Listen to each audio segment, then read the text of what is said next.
एक आदमी जिसका नाम जैफ था वो टाइम स्क्वायर में एक स्टैचू बनने की नौकरी करता था। वो अपना काम करने के बाद हिल भी नहीं पा रहा था और यहाँ हमें पता चलता है कि उसके सामने एक ज़ॉम्बी खड़ा था। पूरे टाइम स्क्वायर में एक ऐसा वायरस फैल गया था जिससे सभी लोग ज़ॉम्बी में कन्वर्ट हो गए थे और वो इतने खतरनाक हो जाते हैं कि वो इंसानों को जिंदा ही खा रहे थे। वो ज़ॉम्बी जिस इंसान को काटते थे वो इंसान भी ज़ॉम्बी में कन्वर्ट हो जाता था। यहाँ पर वो ज़ॉम्बी जैफ को घूरना छोड़ ही नहीं रहा था, जैसे कि उसे शक हो गया था कि जैफ कोई स्टैचू नहीं बल्कि इंसान है। जैफ पिछले आधे घंटे से वैसे ही खड़ा था, वो खुलकर सांस भी नहीं ले पा रहा था। इतनी देर से ऐसे ही खड़े होने की वजह से उसकी पूरी बॉडी अकड़ गई थी और उसके पैर एकदम सुन्न पड़ गए थे। लेकिन अगर वो ज़रा सी भी हरकत करता तो ज़ॉम्बी उसे देख लेते और खा जाते।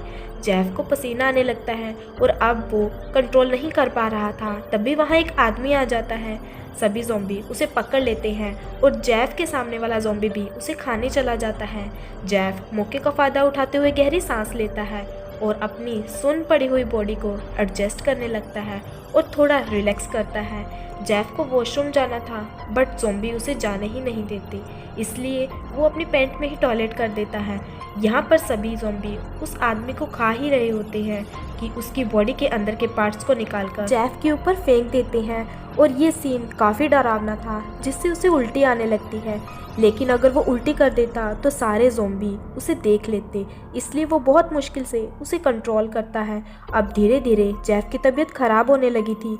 तभी वो अपने फ्रेंड की बॉडी को देखता है जो उसके साथ ही काम करता था, लेकिन ज़ॉम्बी ने उसको खा लिया था। उसकी हालत बहुत ज़्यादा ख़राब हो गई थी। जैफ सोचता है कि उसका हाल भी वैसे ही होने वाला है।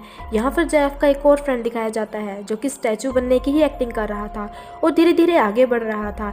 जैफ उसे देखकर सोचता है कि काश वो उसकी जगह पर होता, तब वो धीरे धीरे चलकर वहाँ से भागने की कोशिश तो कर सकता था। लेकिन तभी दो ज़ॉम्बीज़ एक आदमी के कटे हुए सर को खाने के लिए आपस में झगड़ा कर रहे थे। अचानक से वो कटा हुआ सर उसके सामने आकर गिर जाता है और वो सर अभी भी हिल रहा था। ये डरावनी चीज़ देखकर जैफ का फ्रेंड रुक नहीं पाता और उल्टी कर देता है। सभी ज़ॉम्बीज़ उसे पकड़ लेते हैं और खाने लगते हैं। वो भाग ही नहीं पाया क्योंकि ज़ॉम्बीज़ की क्वांटिटी बहुत ज़्यादा थी। जैफ ये सब देखकर डर जाता है और वो इस चांस को जाने नहीं देता। मौका देखते ही वो कूद जाता है, लेकिन जंप करने की वजह से उसका पैर टूट जाता है। वो सभी ज़ॉम्बी उसे देख लेते हैं। जैफ वहाँ से उठता है और धीरे धीरे चलने की कोशिश करता है और उन ज़ॉम्बीज़ से दूर जाना चाहता है, लेकिन वो उसका पीछा ही नहीं छोड़ रहे थे। वो उसके पीछे पीछे आ रहे थे। बहुत मुश्किल से जैफ अपनी स्टिक की मदद से एक कोने में जाकर छिप जाता है और वो ज़ॉम्बीज़ आगे निकल जाते हैं। ज़ॉम्बीज़ के जाने के बाद जैफ बाहर निकलता है और बहुत खुश होता है। उसे लगता है कि वो बच गया है और खुशी में डांस करने लगता है, लेकिन उसे पता नहीं था कि खतरा अभी टला नहीं है। जैफ के पीछे देखते ही उसे बहुत सारे ज़ॉम्बीज़ उसकी तरफ आते हुए दिखाई देते हैं। उन्हें देखकर वो समझ गया था कि इनसे अब वो भाग नहीं सकता और अब सभी ज़ॉम्बीज़ उसे पकड़कर खा जाते हैं। यहीं पर ये स्टोरी ख़त्म हो जाती है।